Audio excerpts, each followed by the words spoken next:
সন্দেশখালীতে তৃণমূল নেতা শেখ শাহজাহানের বাড়ির সামনে পুলিশের টহল। পুলিশ বাহিনী যেরকম মোতায়েন করা হচ্ছে, বিভিন্ন জায়গায় পুলিশ টহলদারি দিচ্ছে, কারণ আজ সকাল থেকেই যথেষ্ট থমথমে রয়েছে গোটা এলাকা। গতকালের যে ঘটনায় ইডি আধিকারিকরা আক্রান্ত হন এবং সেই ঘটনার পর এলাকা যেরকম যথেষ্ট থমথমে রয়েছে, শুনশান রয়েছে গোটা এলাকা। সকাল থেকেই বিভিন্ন জায়গায় টহলদারি দিচ্ছে পুলিশ, বিভিন্ন জায়গায় পুলিশ প্রহরা বসানো হয়েছে।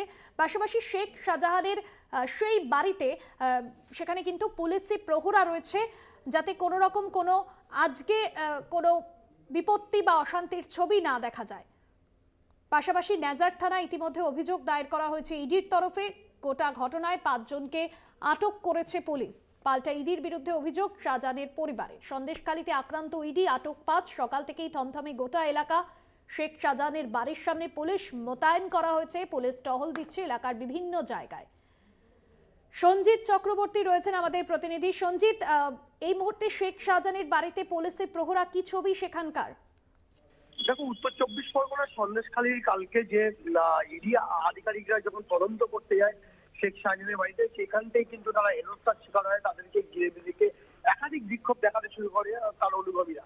বিশেষ করে সেই দিয়ে কিন্তু ধুমধুমার কাণ্ডে ইতিমধ্যে 3টে মামলা রুজু করা হয়েছে। 3টে মামলা রুজু করা হয়েছে। সেই ক্ষেত্রে যে 3টে মামলা, একদিকে ইডির তরফ থেকে যে তাদের হেনস্থা এবং তারা আক্রান্ত নিয়ে তারা অভিযোগ দায়ের করেছে, পাশাপাশি কোর্টে মামলা করেছে। পাল্টা আমার শেখ শাহজাহানের বাড়ির সে 7 সকালে তার বাড়ির যখন গেটে গিয়ে তালা ভেঙে যায়, তারা হেনস্থার শিকার হয় বলে পরিবারের তরফ থেকে তার মামলা করেছে তারা নেয়ার থানায়। পুলিশ বসিরহাট পুলিশ জেলার পক্ষ থেকে একটা সুমোটো মামলা করা হয়েছে। মোট 3টে মামলা করা হয়েছে। ইতিমধ্যে এই ঘটনার জেরে কিন্তু আজকে সকাল থেকে আমরা যে ছবিটা বারবার দেখেছি, সন্দেশখালীর যে দামাখালী থেকে শুরু করে সরবেরিয়া এবং কলকাতা বাসন্তী একাধিক। একেবারে ধন্যবাদ জানাবো সঞ্জিত।